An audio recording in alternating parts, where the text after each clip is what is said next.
Hello guys, நம்ம இன்றைக்கி என்ன பார்க்க போகிறோம்னா புளி சாதம். வாங்க வீடியோக்குள்ளே போகலாம்.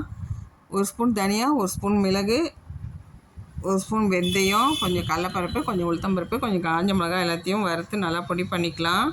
இப்போ ஸ்டவ் பற்றி வச்சு கடாயில் எண்ணெய் ஊற்றிக்கலாம். 150 புளி எடுத்துருக்கேன், நல்லா கரைச்சி எடுத்து வச்சுருக்கேன். காஞ்ச மிளகாய் போட்டிருக்கேன். புளி நல்லா கரைச்சி வடிகட்டி எடுத்துக்கிட்டேன். உளுத்தம்பருப்பு, கடலப்பருப்பு போட்டிருக்கேன். நல்லா செவக்கட்டும். தேவையான உப்பு போட்டுக்கலாம், மஞ்சத்தூளும் போட்டுக்கலாம். புளி கரைச்சி ஊற்றியாச்சு. இப்போ பாருங்கள், பவுட்ரு குறக்கணும்னு பண்ணிக்கணும். புளி குழம்பு பாருங்கள் நல்லா ரெடி ஆகிடுச்சு. நல்லெண்ணெய் தான் ஊற்றி தாளிக்கணும். இப்போ சாதம் ஆற வச்சுருக்கேன். இப்போ பவுட்ரு போட்டு மிக்ஸ் பண்ணிக்கலாம் சாப்பாட்டில். நல்லெண்ணெயும் கொஞ்சம் காசி ஆற வச்சுருக்கேன், அதையும் ஊற்றிக்கிறேன் சாதத்தில். கொஞ்சம் கருவேப்பிலை போட்டுக்கலாம்.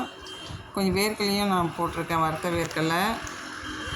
கொஞ்சம் குழம்புல பெருங்காயம் சேர்த்துக்கலாம், நான் மறந்துட்டேன். பெருங்காயம் போட்டுக்கலாம். இப்போ நல்லா மிக்ஸ் பண்ணிக்கலாம். குழம்பு ஊற்றி செம்ம டேஸ்ட்டாக இருக்குங்க. வேர்க்கல்லையும் போட்டிருக்கேன், எண்ணெயும் காசி ஊற்றிருக்கேன். குழம்பு ஊற்றி நல்லா கலரி எடுத்துக்கலாம். புளி சாதம் ரெடி ஆகிடுச்சி. பாருங்கள், செம்ம டேஸ்ட்டாக இருக்கும். நீங்களே ட்ரை பண்ணி பாருங்கள். இந்த வீடியோ உங்களுக்கு பிடிச்சதா லைக் பண்ணுங்கள், சப்ஸ்கிரைப் பண்ணுங்கள், கமெண்ட் பண்ணுங்கள். Thank you friends.